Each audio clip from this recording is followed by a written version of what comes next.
right, ladies and gentlemen, please we welcome you to the first episode of the Tactical Pause podcast. My name is Kevin Reed. This is Kevin Price. We both served in the military. I served as an intelligence analyst. I rose up to be a master analyst, which is a horrible thing to have to subject yourself to. In the military, I served multiple deployments to Iraq and Afghanistan. Kevin, you want to talk about your experience there? Yeah, I served in rocket missile field artillery for my first probably 3 to 4 years in the service. Then I pivoted to commo, which is uh, in the Signal Corps. I worked mainly on tactical communications equipment and that type of thing. I did a 1 year deployment to Iraq, and I've served roughly 12 years in the United States Army in total. So the idea of this podcast pretty much came from a group chat that we're all in with multiple other veterans that we're all I think we all served with each other at certain points in our careers. At the same time, the important thing came out that we really felt that the conversation we were having was a good one to kind of put out there. Kind of as from the intel perspective, what I've noticed is so many people focus on the right now rather than the what's next. And so I hope to provide sort of that context into we do one action. This is how I see the second and third order effects going. So um, I'm hopeful that what this podcast does is help bring conversation forward, not sort of this comment section from like the local media. You know, when you click on a local media story and you click on the comment section, and all of a sudden it's just like, oh, I guess we're all Nazis now. Doesn't matter where you are in the section. I'm hopeful that the perspective that you and I bring is not just a good conversational piece, but one that is centered around our experiences and centered around more of a grounded idea of what could be and a good reaction to it. Absolutely. And everything I read nowadays, it seems like it's so polarized, especially in the news media. So, what do we have to talk about? Well, I wondered, originally we had sort of planned out like a State of the Union response when we were talking earlier. And then, of course, we all wake up yesterday morning. I don't know. My dogs get me up about 5 o'clock in the morning to go to the bathroom. And the first thing that I noticed when I woke up was I had a BBC News alert that we are now bombing Iran. And, just on a very general sense, I don't think that there's no point where someone says, wow, Iran was this wholesome teddy bear sort of country. I can't believe we did that. At the same time, it makes me feel like we're back in Iraq during 2003 to 2004. And, the idea that we're just going to be greeted as liberators. This is great. Everything's going to go fine. And we were there for 20 years and achieved almost nothing. And my concern is that there's not a lot of forward planning. There's not a lot of like post planning. Like, so in Iran, you did have an active I don't want to say civil war, but it's like a civil rebellion against a leadership structure that had been in place since 1979. The problem that I have is that I don't think that laying $2 billion worth of bombs down on infrastructure targets or military targets was really going to move that needle at all. And I think that you do a disservice to those actual people on the ground who are protesting, who are actually campaigning for change. We're making it difficult for them to actually not just maneuver physically through the space, but we're to help recruit for that post Ayatollah moment, right? Like, who are those leaders? Who are those people that are going to step in and create governance? Who are the people that are going to rein in Hamas and Hezbollah, who have been funded by Iran at least since I've been a kid, since the 80s? So there's a lot of unknowns here. There's a lot of really strange political. The other thing, too, is like back here in the States, the political ties where you have people that I would have considered prior to Trump, people very far right, like Thomas Massey, kind of pulling together with a Ro Khanna, who I feel is a very progressive person, and not just agreeing with them, but trying to boost them. Like, this is really to me, a crux of politics make strange bedmates. And at the same time, what engagement are we going to get from this? Because it's not just bombs and bullets on the ground. Like, are we putting troops on the ground? Is Israel going to put troops on the ground? what happens to the nuclear material that's already there that we know about is already there? Is that taken by somebody? Does this draw in Russia or China into even, not even into like a confrontational conflict, but China has a lot of economic influence on the world right now. Could they potentially make it more difficult? So I think to me, when I saw that, it was one of those like, what are we doing? Like, what is the end goal here? And it wasn't well communicated. When you It's saw definitely President not Trump, well communicated. yeah, You know, when I first saw it, and I still haven't completely made up my mind about how I completely feel about it, but there's things that I liked about it from a military perspective, and then there's things that I don't like about it because I don't want us to get into another never-ending war. But I think the one thing that was different as opposed to something like maybe the invasion of Iraq, or if you're comparing something along those lines, like we didn't really put troops on the ground here. It was very strategic, it was very fast, it was very calculated, and they seemed to do what they set out to do. But like you said, I don't know what the end goal is. And Donald Trump has been honestly very, very vague about about what the goal is. He talks a lot about nuclear weapons program, which supposedly he already had knocked out, and there's no intelligence as far as I can see that indicates that they are anywhere close to developing any kind of a nuclear weapon. And he also is the one that got us out of the the Obama nuclear deal. So I don't really understand the thought process behind this. Now, if as far as, somebody on the ground level going in and taking over as far as the leadership in Iran, in the past, we've always kind of pushed in our own sanctioned leader, so to speak. And of course, that doesn't always go well either. But I don't really, like you said, I don't really know what the end state is here. I'm still kind of waiting to figure out how I feel about it. I'm not, no, I don't necessarily think Iran had the best intent, but but at the same time, I just feel like that this was not really well planned out, and I think it also might be a distraction, especially considering the Epstein files that all came out, and it's been looking more and more damning for Donald Trump, and since that time, we've had them talk about releasing UFO files and aliens and all this stuff, and now we have this happening yeah. at the end of the month, and like what's really happening here. I don't know if it's just like a bait and switch kind of situation or what. And I don't know if this is going to be a long-term thing, if there are going to be boots on the ground. I really hope not. I mean, if it is swift and it's over quickly, I wouldn't sweat it nearly as much. But Democrats are obviously pretty solidly against this. And then you have Republicans like Massey. But for the most part, I've heard most of the Republicans are pretty on board with it. But I mean, where do we go from here? This is I don't know. The thing is, our local congressman Mark Alford had put this just cheesy grin video out this morning about how great it is that the Ayatollah's gone. And when you look in the comments, he's getting lit up. Like, Missouri is, I won't say it's a 50-50 state, Democrat versus Republican. It's probably 55 Republican to 45 Democrat. But you even have Republicans coming out and like, how comment sections go. They're very distinct about how they feel about your choices and how about they feel about your smile on that video. It's weird to me because as a person who's been through the build up to the Iraq War, so back in 2003, I was a young analyst, young intel guy, and they sent me down to do analytics on Iraq. And I just remember when we said we don't see things, that was information that was, tossed out. We don't care. Like we just need proof. But if you couldn't provide that proof, so I was down there for about a week, and then they sent me back to San Antonio, and it kind of feels like that now. Like when you start asking specific questions, you get that runaround. Like, well, we know they could develop a nuclear weapon within so much time.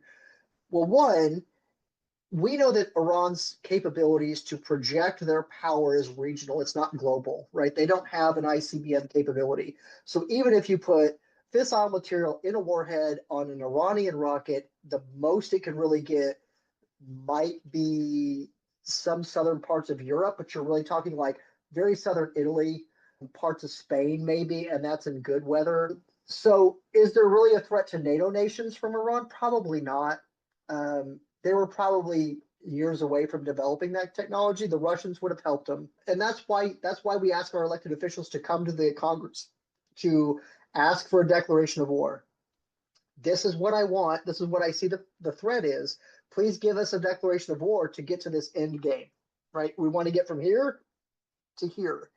And normally you would have Congress people coming out and saying, we know these people in this part of Iran are running a government. They're the representative of the people. And if we can just get the Ayatollah out of their way and get the IRCG and the secret police kind of moved out, that Iran will be a free people. They'll have their own governance. But that's not been communicated. They haven't communicated anything outside of we're bombing Iran. And this is their only chance to be a free people. And that was the president's statement. And I kept thinking to myself, who? Who is the leader of that movement? Who do you know is going to so the Ayatollah is gone, right? And from I don't know if a lot of people know this, Ayatollah Khamenei was not very in tune with nuclear weapons. He didn't really feel it was a benefit to them. He didn't really feel like that was really much more of a bargaining chip with the United States and with Europe and with NATO. Like, we can do this stuff, but we don't want to. But if you'll make a deal with us, we'll go ahead and negotiate. And the other concern that I have is like you have all these people with Hamas and Hezbollah in parts of Jordan, Syria, Lebanon, the western parts of Iraq, who are well funded that now no longer have someone guiding them, right? There's no longer that leadership structure saying, hey, you're not gonna go attack this. You're not gonna do that. And so there's a lot of layers here that are very complicated, that are multifaceted, that I don't think was well thought out by the administration. And that makes me concerned that we're going to not just be like, I don't know that we'll put American boots on the ground in Iran, but we're going to consistently be on the defensive for this for probably another 20 to 30 years. Honestly, that brings up a good point because I would love to be a fly on the wall in the situation room and really understand what all went into play in making this decision. Because they've had top generals that worked with Trump in his previous presidency talk about how they never want to leave him alone because they don't want him to make a drastic Yeah. military like decision without them. And I'm wondering how much he actually took into account military leadership guidance on this and how much of it was just him. And and I also wonder how that's going to, or maybe how he thinks this is going to impact maybe the midterms. If Yeah. he thinks it makes Republicans seem stronger in some way. In my opinion, I just think it makes Republicans look sloppy. I think it makes them look like they don't really have a plan because that's Yeah. seems to be the through line with Donald Trump and a lot of Republicans. Oh, we're going to fix Obamacare. Oh, we're going to do this, and we have the makings of a plan, and that never comes to fruition. He's been talking about that since the last time he was president, and now Right. this is the 8 years later plus, and we're still talking about it, and we don't have plans for that. So I don't know what the plan is, and I don't know if we'll ever find out what the plan is. I mean, and to play devil's advocate a little bit, going back to Congress making the decision to go to war and that type of thing. I mean, it's not like we've done that in the last several decades for most of our conflicts. Presidents have a tendency to go around Congress on a lot of things. Now, I know there are a lot of congressional members who were supportive of Iraq and Afghanistan because of, the events of 9/11 and that type of thing. But in general, the president doesn't seem to really give a shit about what Congress says, and that's not just Donald Trump. Just to play devil's advocate, that has No, not I been think you're just right. him. Yeah. I think Obama did it quite a bit. I was upset when Obama used the drone strike to attack and kill the American citizen who was, I think he was working with Al Qaeda and he was in some part of the northern part of Africa, if I remember correctly. But yeah, I mean, we've done that since 9/11. We've just given the president inherent authority to handle the security of the state. It, the problem is when you have an ideological president like Donald Trump or George Bush or Bill Clinton, who are driven more by an ideology. I shouldn't say Bill Clinton as much. Clinton did bomb Iraq a couple of times for violating the no-fly zone. At the same time, there's not a lot of communication. Like, if you're going to go bomb somebody, tell me why. Say, hey, look, we have done this action to achieve this goal, right? And we will know that we were successful when this goal shows up. And this is how we've done this analysis. And typically, before Trump, presidents have done that. They've addressed the nation. They have said, we have had to do this solely for this purpose. I remember being in San Antonio before the Iraq war launched and watching that speech in the skiff where he says Saddam Hussein and his sons have 48 hours to leave Iraq so we can get these weapons of mass destruction, the chemical weapons, the biological weapons, and everything. And you don't get that now. Now you just have Trump coming in at 6 o'clock in the morning Eastern time on a Saturday morning and saying, hey, we just did this and this is what it's going to be. And if you don't like it, fuck you. And like the consistent polling shows like 60% of Americans are like, no, don't start bombing Iran.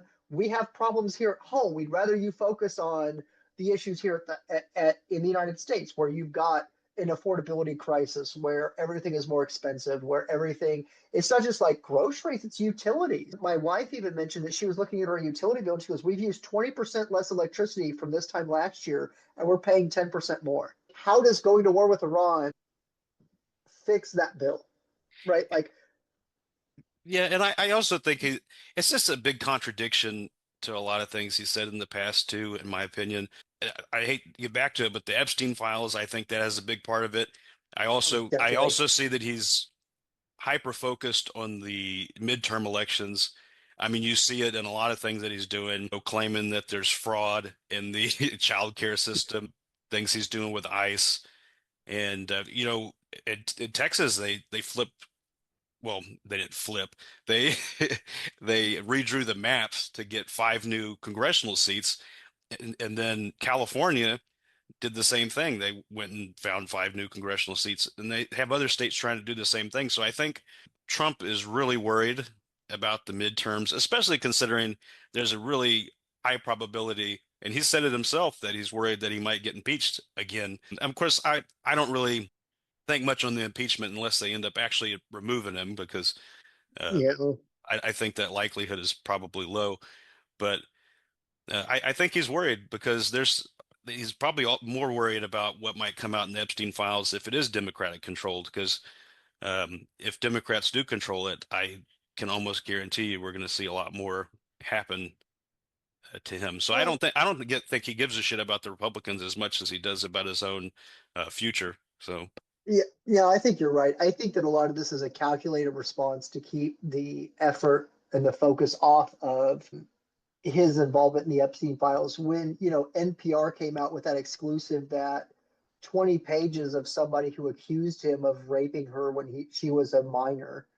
I think she was 15, had been redacted. And that's become this big scandal in Washington almost. And it's just, you have to kind of sit back and ask, is this attack on Iran really to drive the media narrative away from the president as a child rapist to, hey, the Ayatollah is gone, let's celebrate?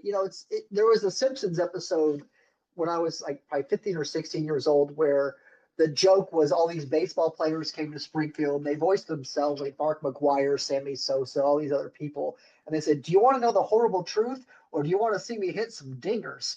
And people are like, dingers, dingers, and it kind of feels like that you're hearing people like, I just want the easy win. I just want to see you hit the home run rather than have to face the fact that you're a child rapist. You are involved with people who are now connected to this government and are powerful across the globe who are not just trafficking in children, but sexually exploiting them, raping them. Is this?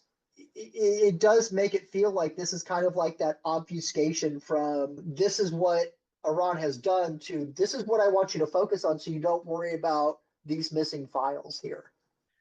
I definitely agree. I think Donald Trump is panicking, Yeah. and I'm really hopeful. I mean, I think they're honestly, I truly believe Republicans are going to get completely thrashed come November. There's already signs of that happening, but I mean, of course, Donald Trump has talked about, not even wanting to have a midterm election, and Yeah. and I think that's my bigger concern is how much he messes with the sanctity of our elections here in America, because that you know, is just goes against our Constitution. It goes against everything that we stand for. That concerns me. Now, I don't know if he'll actually do it or not because I don't think he has an avenue to do it. But if he does have an off ramp to make that happen, I could definitely see him doing it. Oh, definitely. I think too, like so in Missouri, which is a very, voted for Donald Trump in a very large margin. They've even come out and said, which is rare for the state to do, say like the midterms are not going to be canceled. We are still going to hold elections. We are still going to do the things. And Missouri still uses paper ballots. So I would agree with paper ballots. I think it's okay to have those paper ballots read by like a Scantron or whatever we use here. At the same time, right?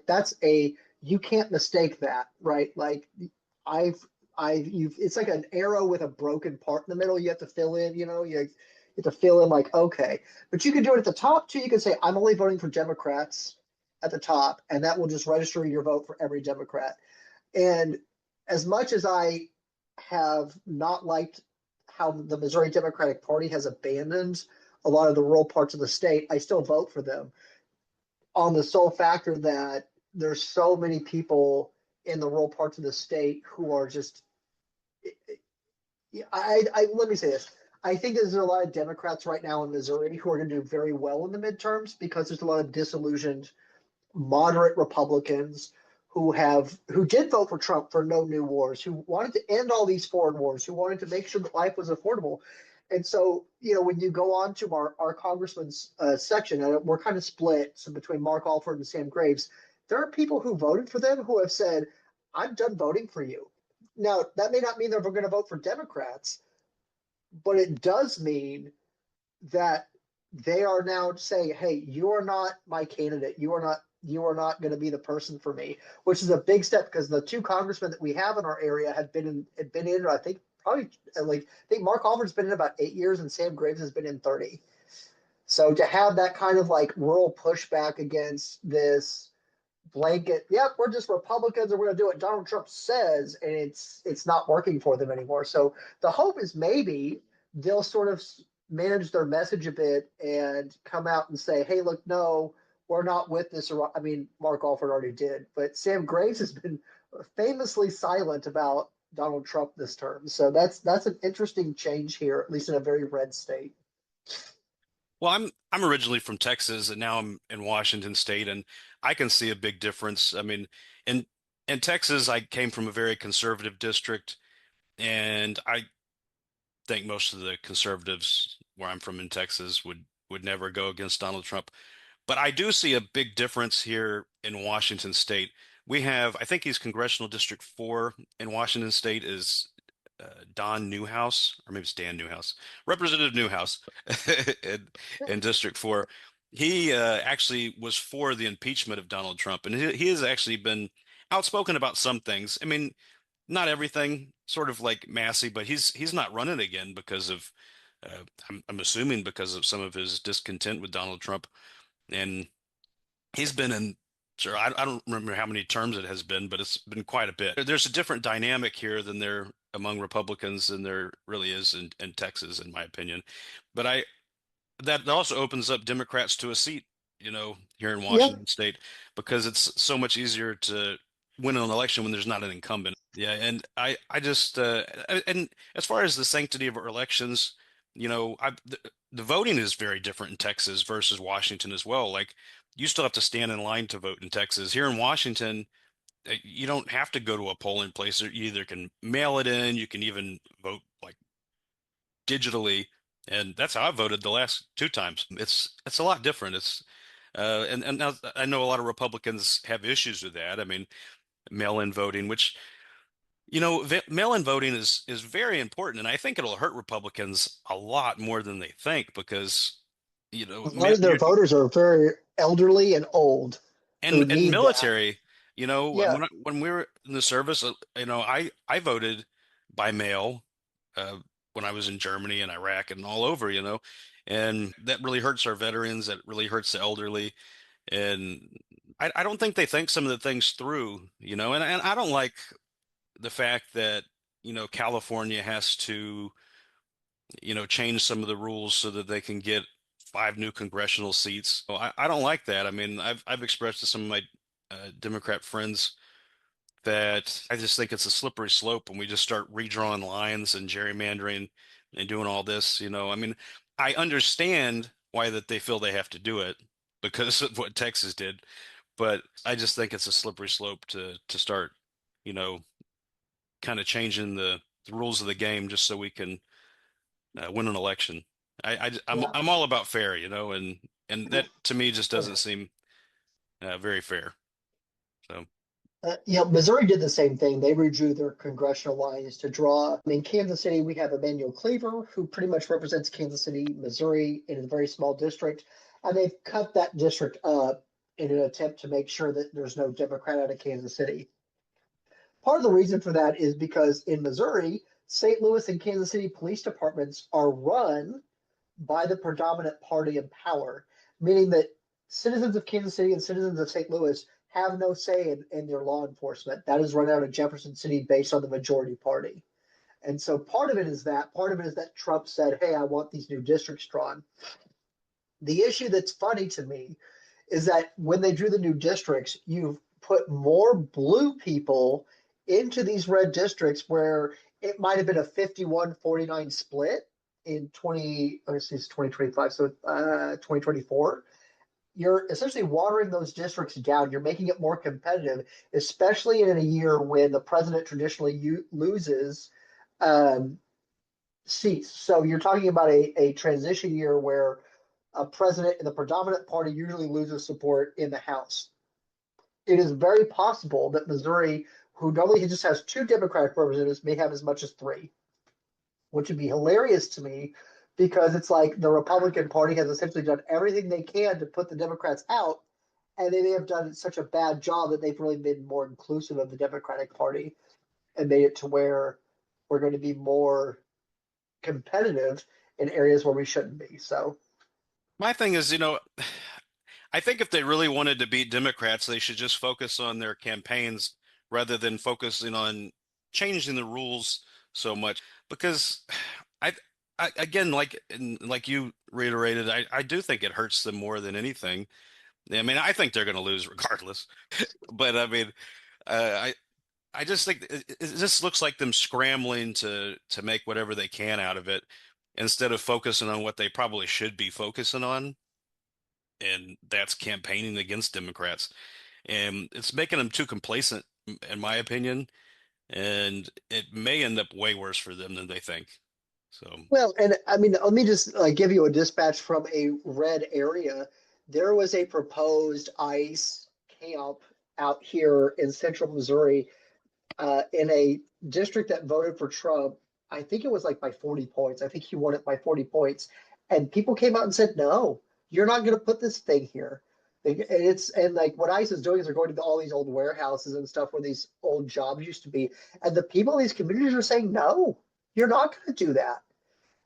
Which really gives me a lot of hope because you have this immense pushback immediately. Like, we voted for you, but you're not going to come here and you're not going to use this space to put immigrants in. We don't want that. We don't want any of this, even knowing that in some of these communities, these rural communities here in Missouri, that would bring investment. Like, that would bring very needed money. Like, if you look in this, I live in a town, Mexico, Missouri, which is about 10,000 people, give or take. Half our square is abandoned, right? Half our city square is abandoned. And if they were to build an ICE facility around here, there would ostensibly be more people to buy houses. There'd be more people to invest in the community. You would have more mom and pop businesses open up. And our community has basically said, no, we don't want it. It's kind of this really, it makes me feel hopeful that there's this pushback against this concentration camp ideology. It's like, I don't want your money. If you're not going to invest in us in the way that matters, we don't want it.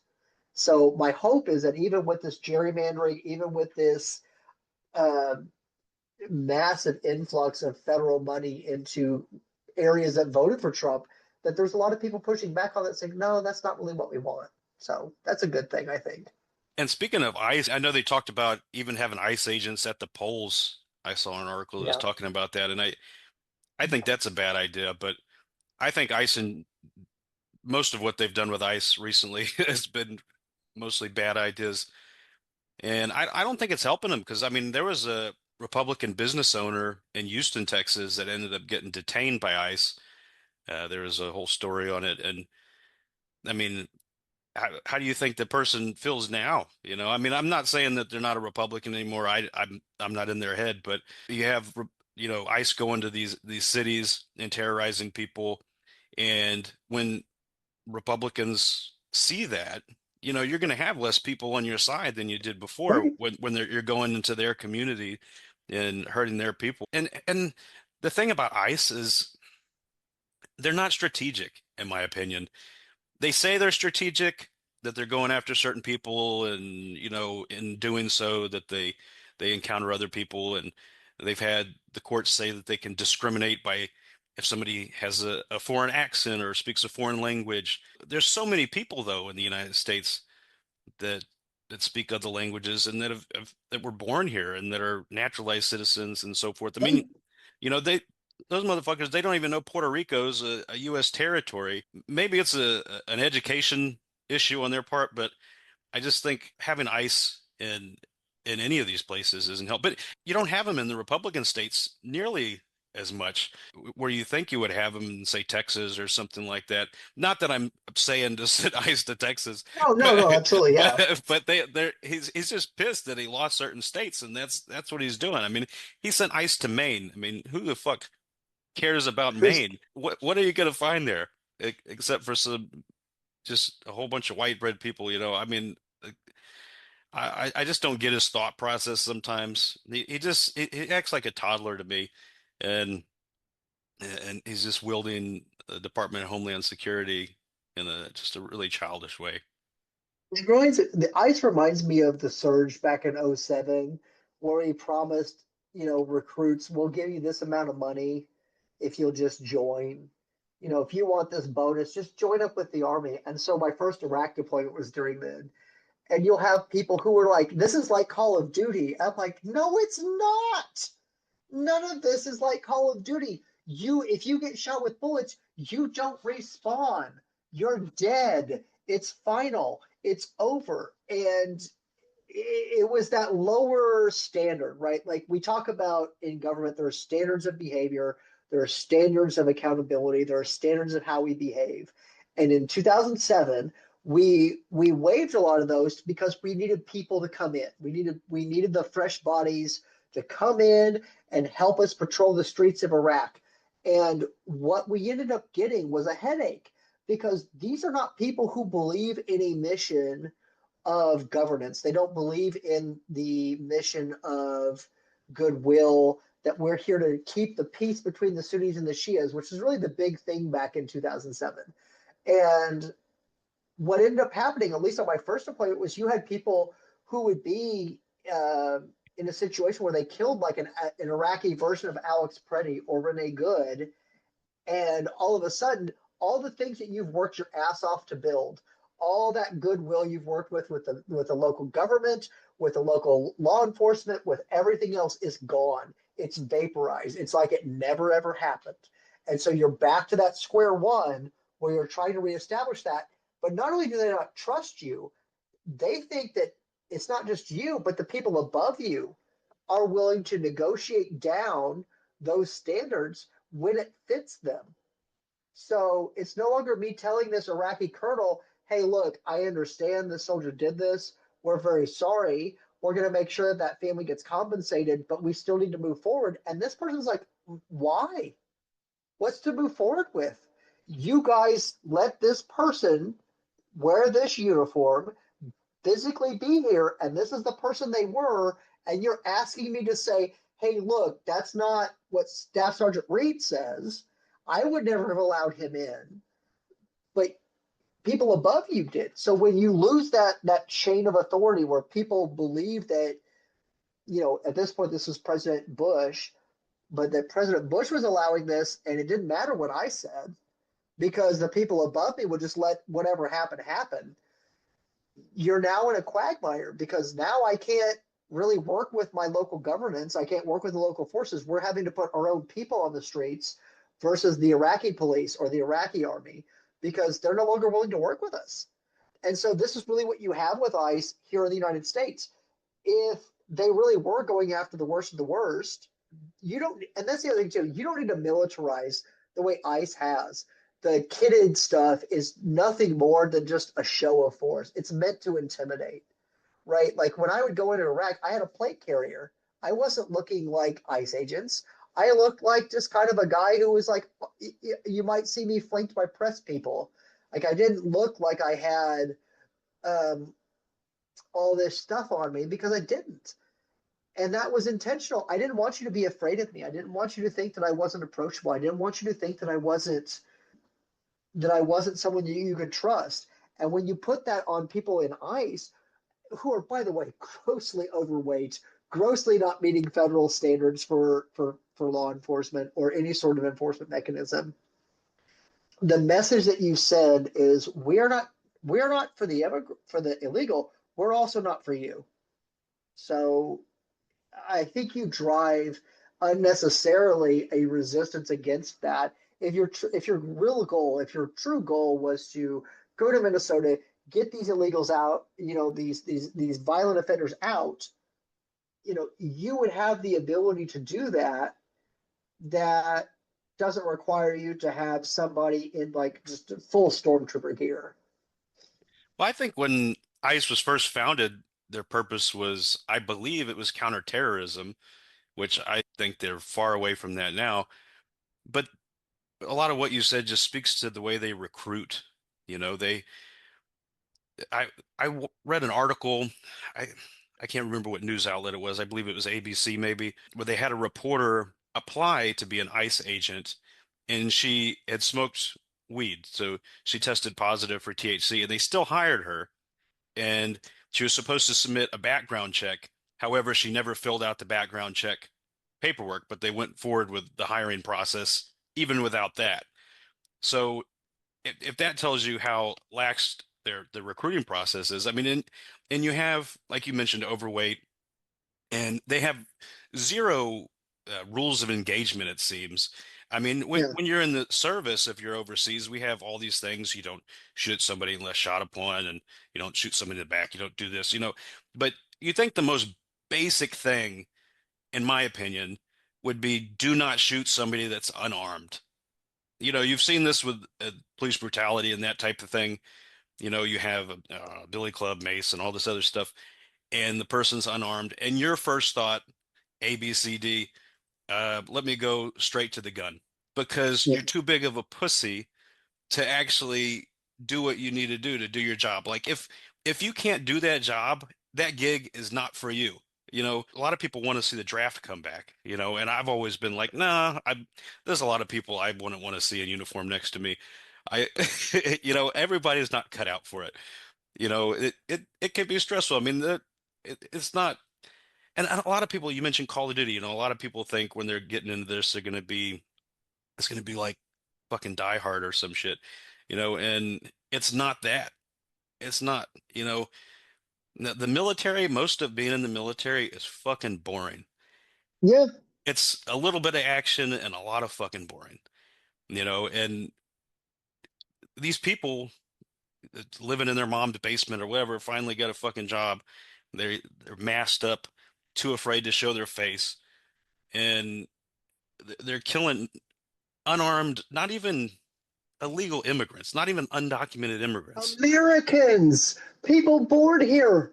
And the fact that there are white people, they're too, Renee Good and Alex Purdy were white people. And you still have right wingers be like, well, they shouldn't have been out there. They shouldn't have been doing it. Or they shouldn't have had a firearm, which I think Right. is fucking ridiculous. When you have Like, where's people the like, NRA crowd? what about Kyle Rittenhouse? Oh yeah. who they want to run for office, you know. And to me, that's just a blatant contradiction of what they've previously said. And then, but it's not the first time Trump has talked about taking guns. You know, like Republicans act like they don't hear it. They're like, la la la la la. I didn't hear him say that. But you know, he's done the same thing even with reproductive rights and all kinds of things. He goes so far off of what the Republican doctrine is sometimes, and Republicans just pretend like they didn't hear it. They're like, "Oh, that's just how Trump talks or whatever," you know. But That's just Trump being Trump. yeah, but he's all over the place. You know, when he first ran in 2016, when he came down that escalator and somebody told me he was running for office, I was like, man, he's not going to get even like a single digit percentage of the vote. And then he won the primary. And then I was like, there's no fucking way he's going to win the general election. And then he won, sure as shit. And I just didn't think Americans were that fucking stupid. And we got past it. We got Biden. Biden wasn't my number one choice, but he you know, rode the party platform pretty closely and he did a half decent job. And now we're doing the same thing again by electing him. But you know, I'm more concerned about Trump from 2024 forward than I was about 2016. Because in 2016, Trump had a Yeah. lot of people in his administration that would say, no, I'm not doing that. Then they get fired or whatever. But this time, Trump is surrounded by nothing but yes people. Right. And Yeah. in my opinion, that is so much more dangerous for the future of America. Now, I think as long as we win the midterms, as long as there are midterms, I think we will ultimately be okay. Yeah. However, this time between now and November, I think is critical for what happens to our country. Well, and I think too, like as let's see how the Iran thing goes, right? Like as things further trend south for him. So full disclosure, my grandmother had a lot of the conditions that I think Trump has, right? She had congestive heart failure with hypoxia. So her heart couldn't beat well enough that she got oxygen to her brain. And so she had the same swollen ankles. She had the bruises on her hand from where they had to put like the extra blood pressure medication in voluntarily. And she would say stuff like Trump, like if I had to tell you that Wilma Jean was Trump before Trump, she was. She would come out and just say random shit, and you're like, where did you get that from, Grandma? And she's like, well, I've just been watching the news. But it's just her pervasive biases that have no context of control. So like there's no guardrails that say, hey, are you really sure about that? Like let's read, let's do these other things that she would normally do. Those things are gone because she doesn't have enough oxygen in her brain to give her those guardrails. And I think Trump is there health wise. And like to full disclosure, like there are people online who will say Trump is not going to live another 2 months. My grandmother lived 9 years with this condition. Like, and the only thing that killed her was that she said, "I will go pee on my own. You will not make me pee," and she fell and broke her hip. That's what killed her. Not the congestive heart failure, not the hypoxia-induced dementia, nothing. It was her stubbornness. So I hate the people who are like, Trump's dead in 3 months, and they get people like, oh, well, he's going to be dead, so we'll just let him do what he wants. No, at the same time, too, you're like, hey, look, I've been here before as a grandson, as someone who has had to look in on a grandparent, and you say, hey, there is a point where we have to intervene. Like we did that with my grandmother. We had to intervene several times, take care of her affairs, take care of it. But she also wasn't the leader of the free world. She didn't have nuclear weapons. She didn't have a military at her disposal. And so part of me is telling people, hey, look, yes, Trump has probably congestive heart failure. He probably has dementia induced hypoxia from his inability to get oxygen flowing to his brain.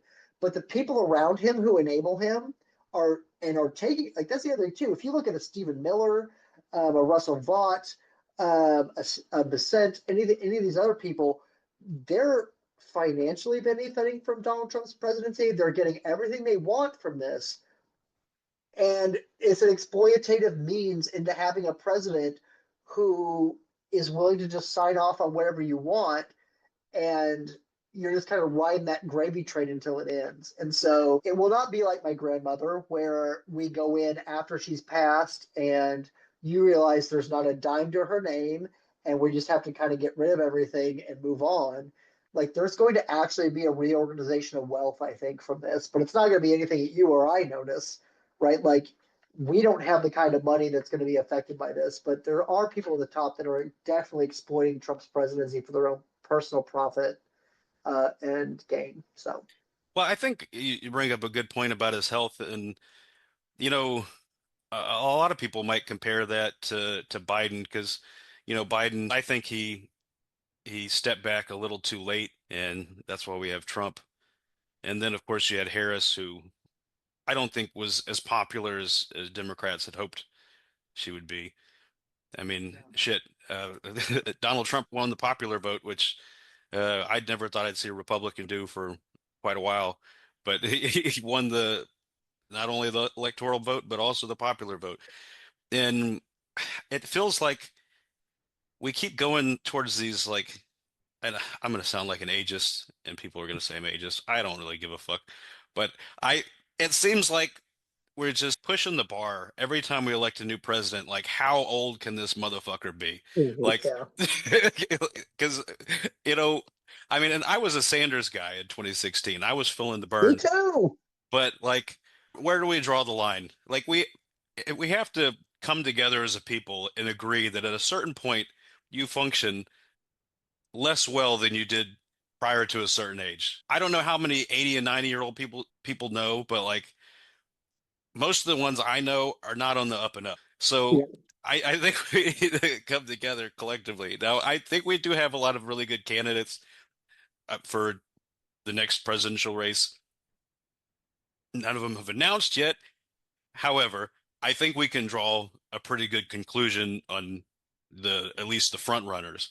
I mean, I'm thinking probably Gavin Newsom, possibly AOC if she doesn't run for Senate. I'm sure Harris will be on the ticket again. I don't think she'll do as well as she thinks she'll do. I think she'll be right back to where she was in the 2016 primary. I think Um, so. I but there's going to be it's going to be a packed field on both sides of the House. Oh, I mean, definitely. you're going to have people like Ted Cruz and Marco Rubio and JD Vance, I'm sure, which I think JD Vance will probably be the front runner. And now my dream candidate being a progressive is AOC. And so if she runs, I'm gonna be behind her. But it strategically, I honestly believe our next president is gonna be Gavin Newsom.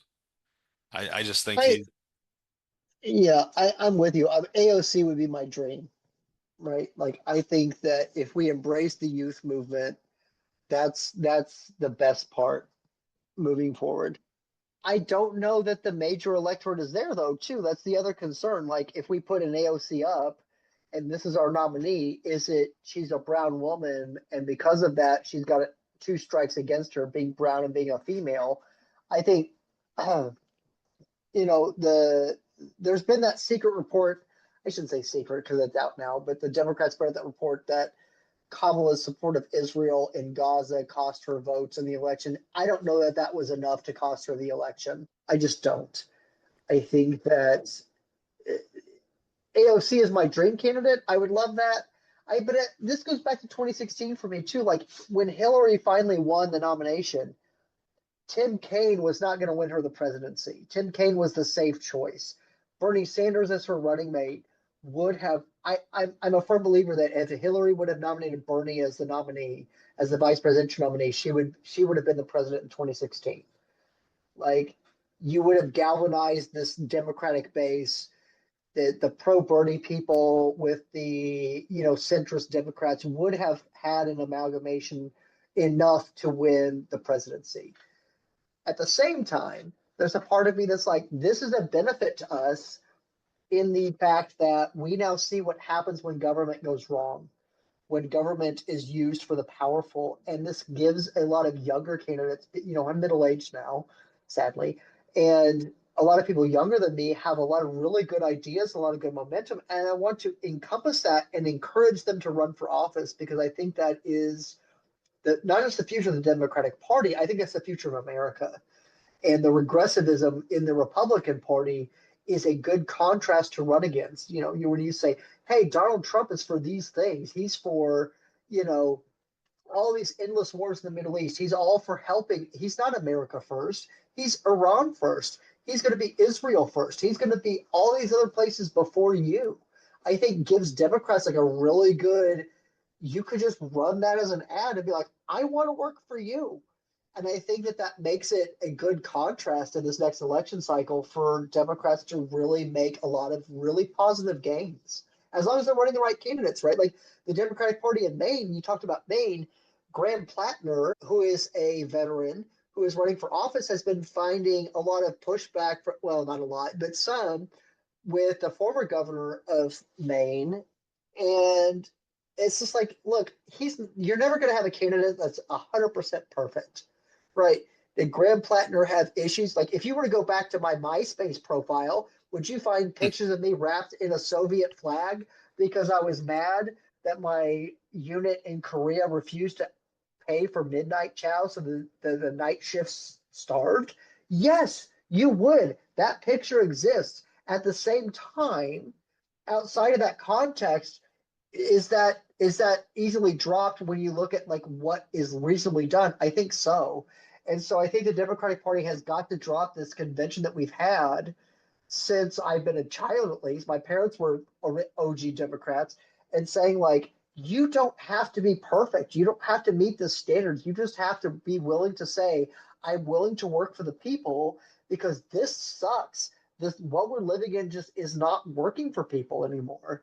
And so my hope is that when we go into these midterm elections here this year and then the next election in 2028, that we have Democrats that are saying, like, I want to make sure your groceries are not just affordable, but that you have a job that's going to pay you effectively. And it's going to pay you not just to keep you silent, but it's going to pay you a portion of those profits that they make because you're the one generating those profits. You're the one putting that effort into it, and you deserve it.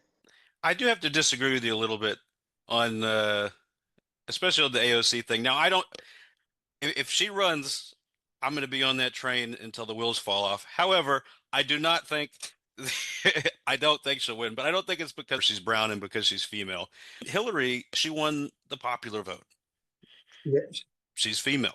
You have somebody like Obama who completely blitzed McCain when he ran, and he's black. So I don't think those two things are as important to Americans. I think they're important to some Americans, but I don't think they're important to the majority. But people say similar about Buttigieg because he's gay, but I mean, I don't know if we have stats to really back that up, but I think Americans would be fine with that too, as long as they know what they're getting out of the deal.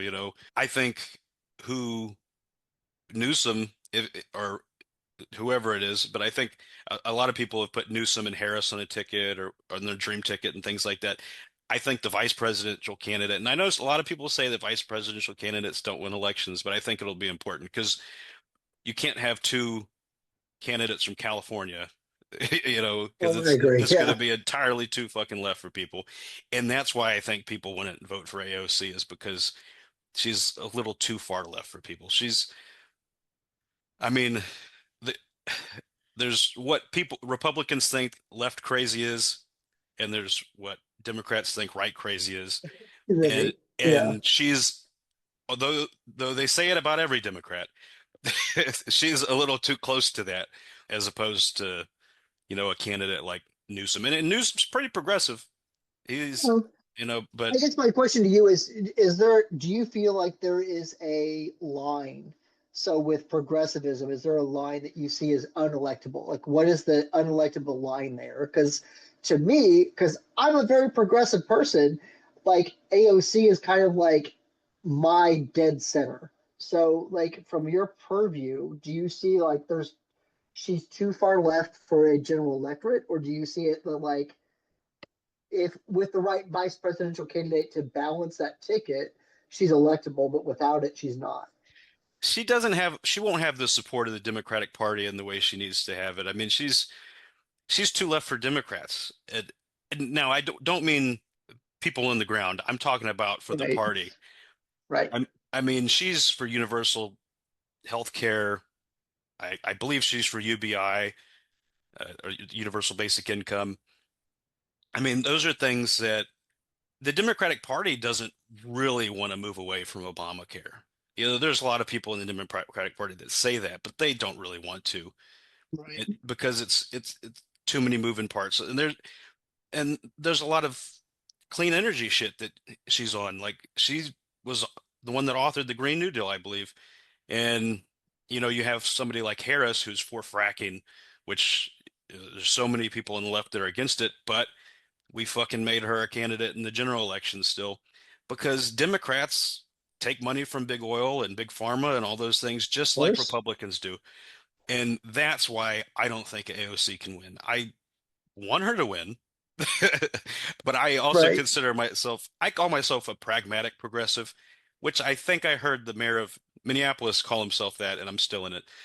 And realistically, I just don't think she can win. I think she may be able to win in the future, because I do see the Democratic Party slowly eking towards progressivism.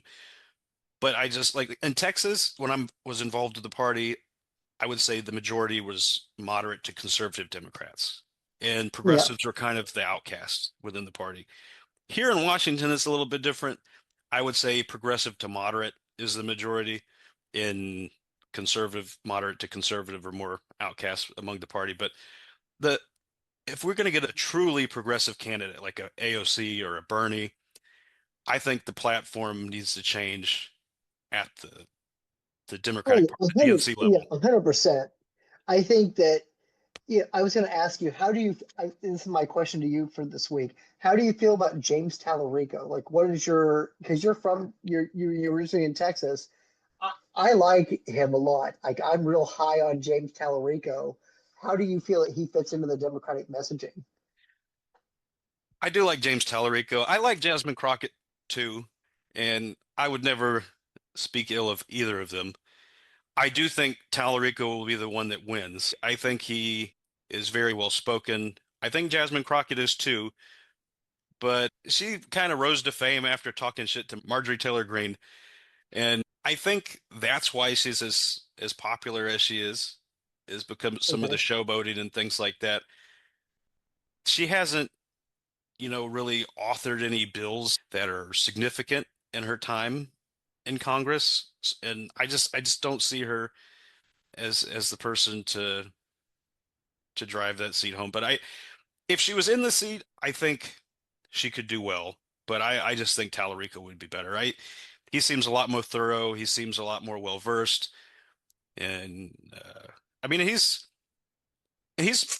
pretty progressive for somebody that's as religious as he is. He's very open-minded. I was watching him well, he was actually on Real Time, and he was also Yeah, I saw that. on Colbert, I think. But and Colbert's very religious, and then Bill Maher is obviously an atheist, but he speaks to people not only in his religious faith, but also in the atheist community and the Muslim community, and I, I I just think his message really resonates with people of many different demographics, and I don't think Jasmine Crockett's message does the same thing. I just don't. My I love her, yeah, but I just don't. I don't think she has that. You know. my worry is that Jasmine Crockett, her only claim to fame is that she stood up to Trump.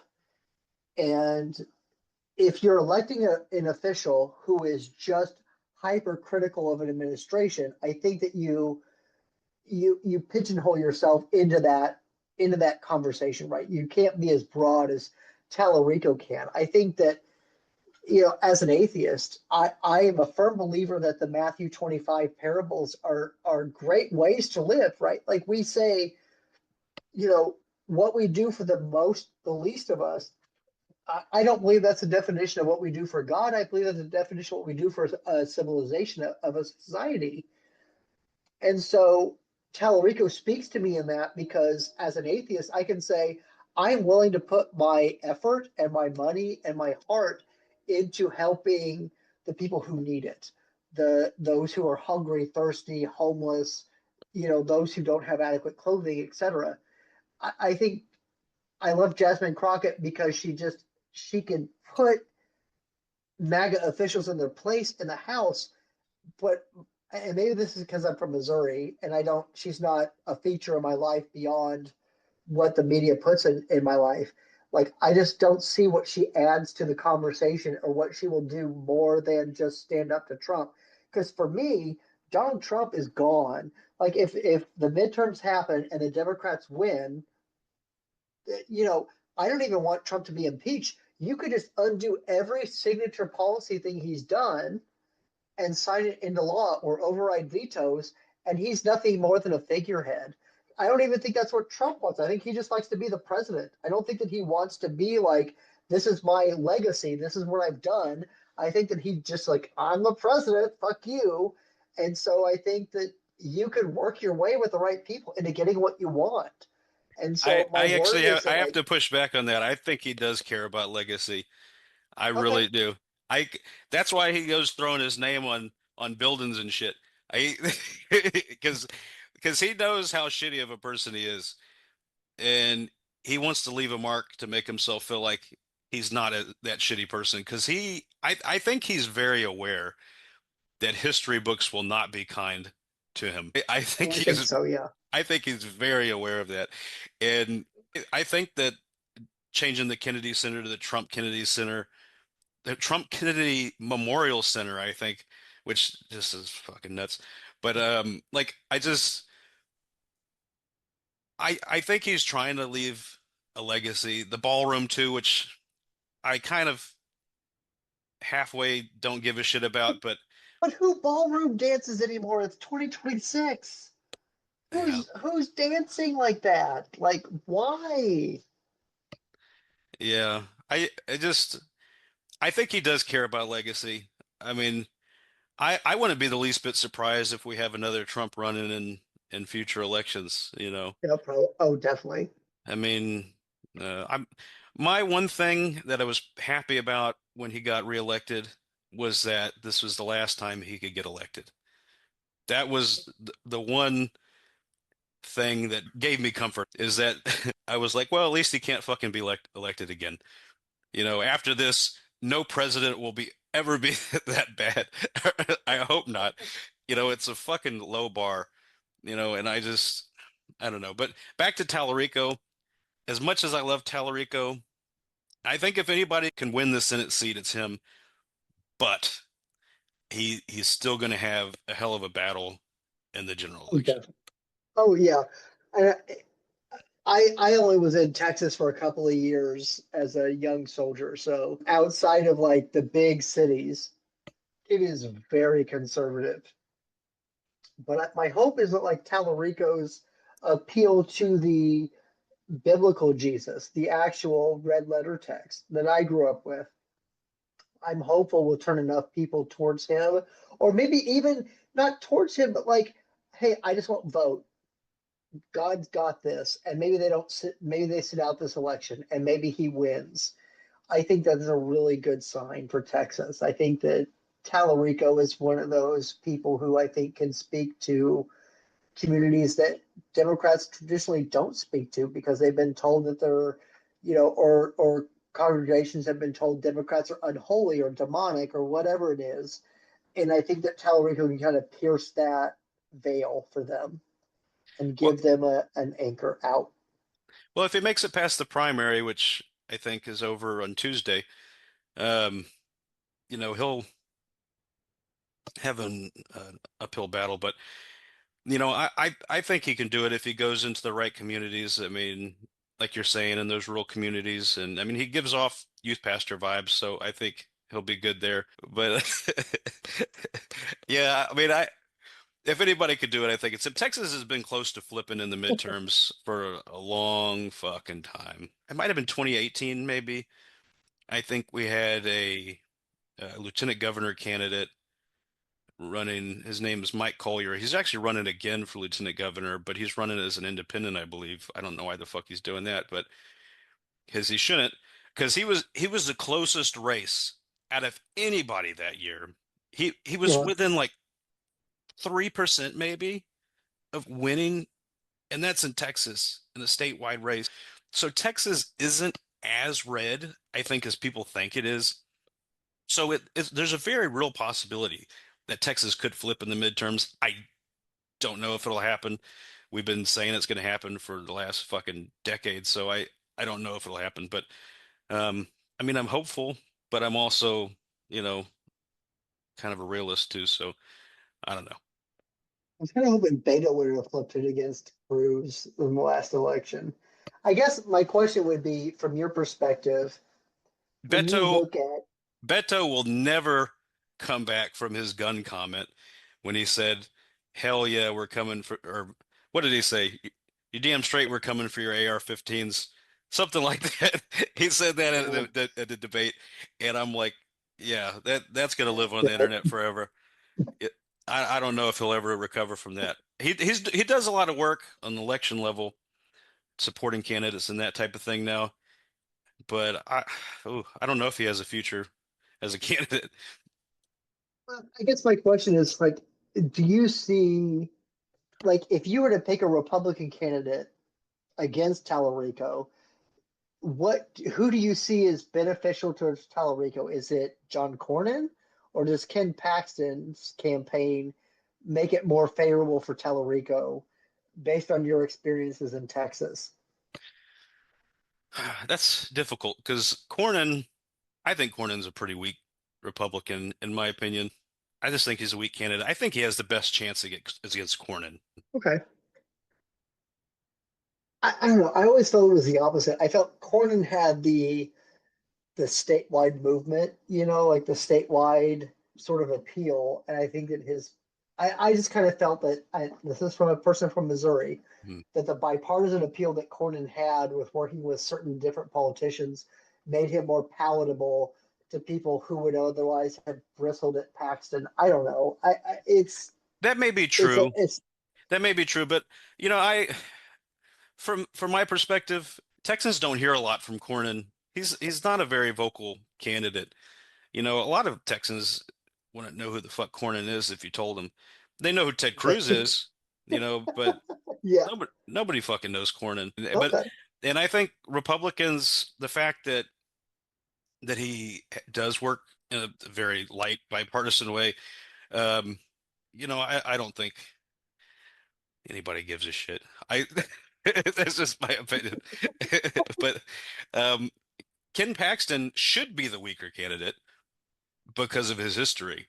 Yeah, that's what my thought is. He absolutely fucking should be.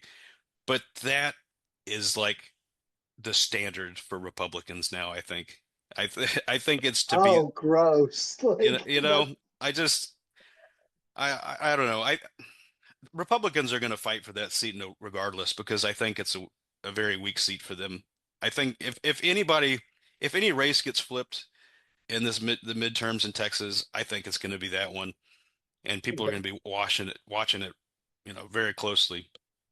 But that's just my opinion. It was a safe choice. Like, if you were to say, "Hey, look, this is the devil I know," that's John Cornyn. Like, I know where he's at. I don't have to worry about a Ken Paxton. And if you're that voter who is averse to a James Tallarico or a Jasmine Crockett, you're like, oh look, John. So part of me feels that, like, if Cornyn's not the Republican nominee, Ken Paxton is almost more polarizing, it seems, Well, in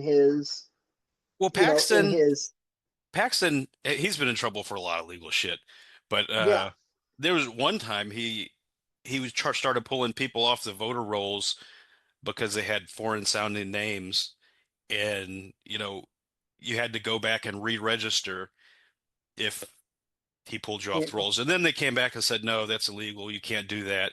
But he'd already done it to X amount of people, you know, and you would think that would get him more flack, but like Abbott and his cronies, they just eat that shit up, man.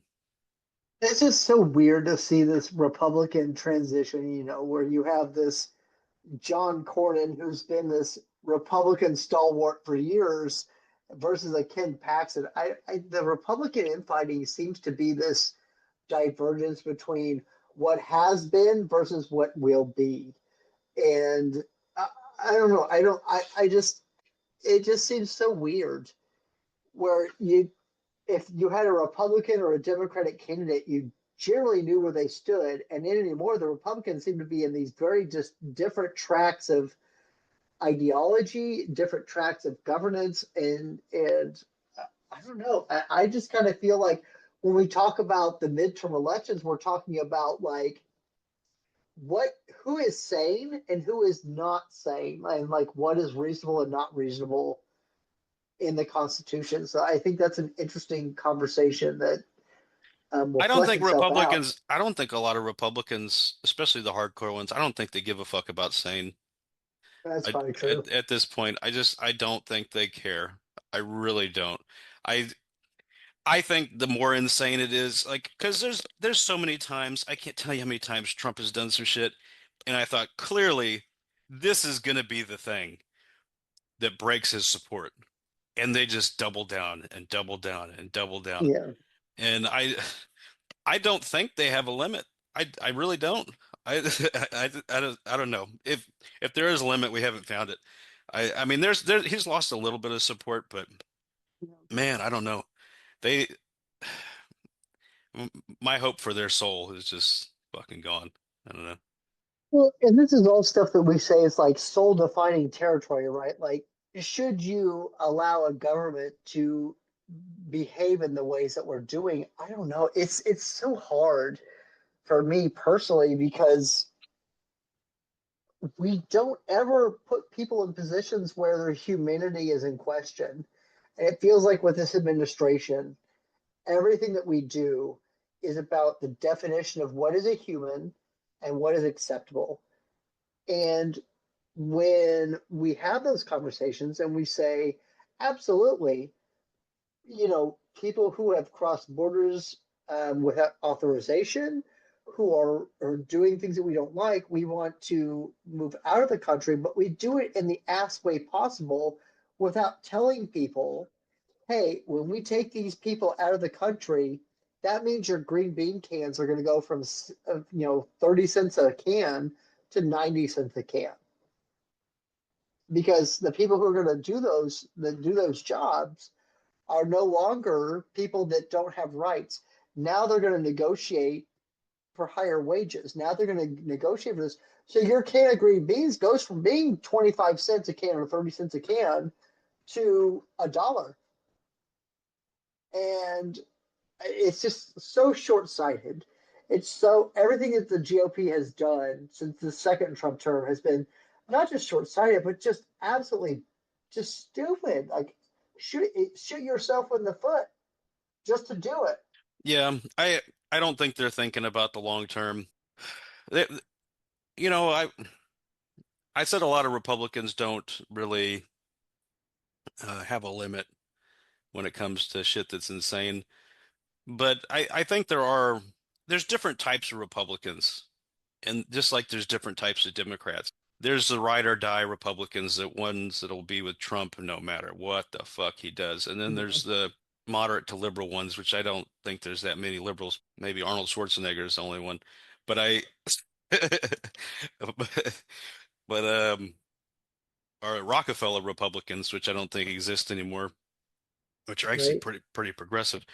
Um, there's some moderates that I think will break, but you see that more among people who are in office that break from him than you actually see voters, I think, in my Yeah, opinion, because they're on the ground dealing with the shit in Congress, in the Senate, and they're right there with Donald Trump. They see shit go too far and they know, okay, this is my limit here. But I don't think the Republican voter sees it through the same lens as some of those as the Masseys and stuff. I don't think they do, unfortunately. And I think Massey's going to have a really hard time staying in office after, speaking up as much as they have been. But um, that's just my opinion. I mean, it's such a hard thing. Like I think like if you really look at someone who interpreted the Constitution appropriately, Thomas Massey's your guy, and the fact that he's got all these billionaires funding ads against him for a primary challenge, like that's the other thing too. Is like the Republicans are funding all this money for primary challenges on people that aren't willing to endorse this agenda. And so, do they have the kind of money to carry that from, like, let's say right now, from March 1st all the way through November? I don't know. I don't know that the money is there.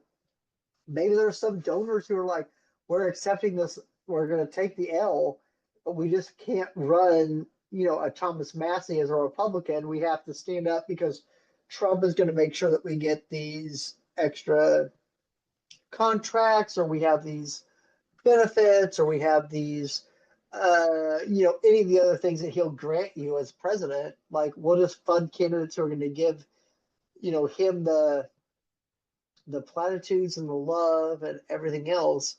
I don't know. It's such a grift, anymore in the Republican Party. It just feels like it's like who's who of grifting America. The other thing in closing I would say is like, hey, look, this is where we're at. Things are going to change in the next 24 hours. So um, we'll do what we can do, and we'll see you next week. Thanks for joining Tactical Pause, and we'll see you next week. All right, sounds good, man.